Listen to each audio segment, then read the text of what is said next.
दोस्तों, आज मैं आपको आपसी सहमति से तलाक यानी डिवोर्स बाय म्यूचुअल कंसेंट के बारे में बेहद सरल और साफ भाषा में समझाने वाला हूं, ताकि आप सिर्फ कानून ही ना समझें बल्कि उसकी पूरी प्रक्रिया, ध्यान में रखने वाली बातें और असल लाइफ के उदाहरणों के साथ यह भी समझ सकें कि यह तरीका क्यों सबसे आसान और कम तनाव वाला माना जाता है। दोस्तों, हिंदू विवाह अधिनियम 1955 में आपसी सहमति से तलाक का प्रावधान सेक्शन 13 बी के अंतर्गत दिया गया है। सेक्शन 13 बी के दो महत्वपूर्ण हिस्से हैं, सेक्शन 13 बी 1 और सेक्शन 13 बी 2। तो आइए इस क्रम में विस्तार में समझते हैं। सबसे पहले सेक्शन 13 बी 1 की बात करते हैं।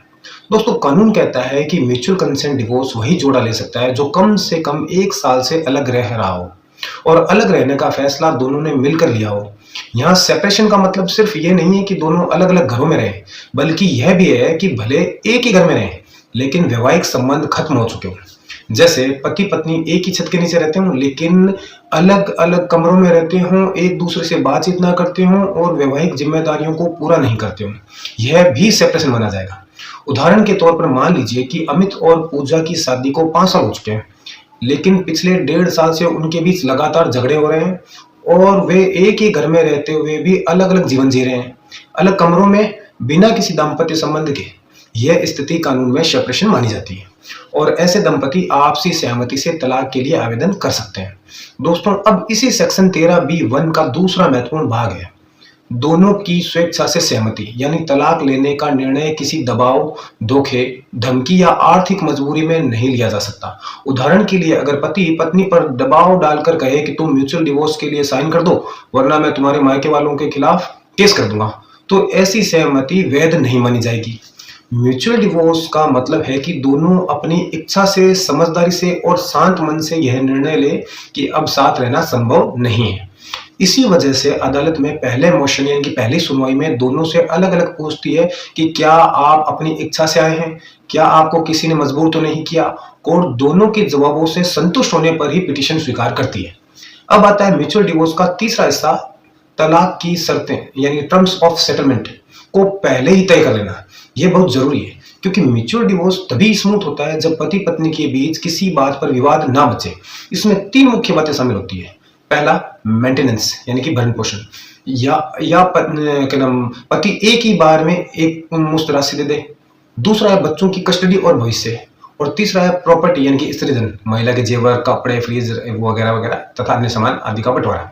जैसे अगर रीना और सुरेश आपसी सहमति से तलाक लेते हैं तो पहले ही तय कर लेते हैं कि बच्चों की कस्टडी रीना के पास रहेगी, सुरेश हर महीने 10,000 मेंटेनेंस देगा और शादी में जो स्त्रीधन यानी रीना के जेवर कपड़े हैं वे सब उसी के पास रहेंगे। इस तरह के साफ निर्णय आगे की प्रक्रिया को आसान बना देते हैं। अब बात करते हैं पहले मोशन यानी सेक्शन 13 बी 1 के तहत अदालत में दायर की जाने वाली पहली पिटीशन की। जब दोनों मिलकर फैमिली कोर्ट में जाते हैं तो पिटीशन में वे सभी तथ्य लिखते हैं, कितने समय से अलग हैं, तलाक क्यों लेना चाहते हैं, सेटलमेंट की शर्तें क्या है।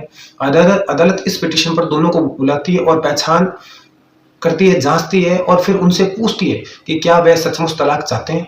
अगर अदालत को लगे कि दोनों पूरी तरह से समझ कर ये निर्णय ले रहे हैं तो कोर्ट पहला मोशन अलाउ कर देती है। यह चरण म्यूचुअल डिवोर्स की आधिकारिक शुरुआत है। इसके बाद आता है सबसे चर्चित भाग यानी कूलिंग ऑफ पीरियड, जिसे कानून में सेक्शन 13 बी 2 में बताया गया है। पहले कानून कहता था कि पहले मोशन के बाद पति पत्नी को कम से कम 6 महीने और ज्यादा से ज्यादा 18 महीने तक इंतजार करना पड़ेगा, ताकि वे आखिरी बार सोच ले कि क्या वे सचमुच में तलाक चाहते हैं। लेकिन 2017 में सुप्रीम कोर्ट ने कहा कि यह 6 महीने की अवधि अनिवार्य नहीं है, मैंडेटरी नहीं है, बल्कि ऐच्छिक है।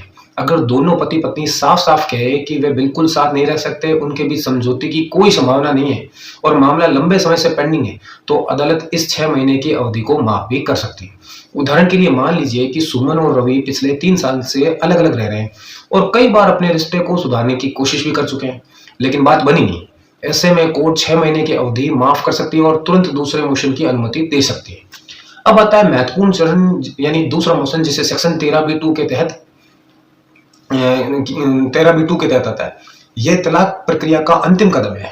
दूसरे मोशन में पति पत्नी कोर्ट को लिखित रूप में यानी शपथ पत्र से ये बताते हैं कि हाँ, हमने पूरी तरह से सोच विचार के बाद आपसी सहमति से तलाक लेने का फैसला किया है और हम वापस साथ नहीं रहना चाहते।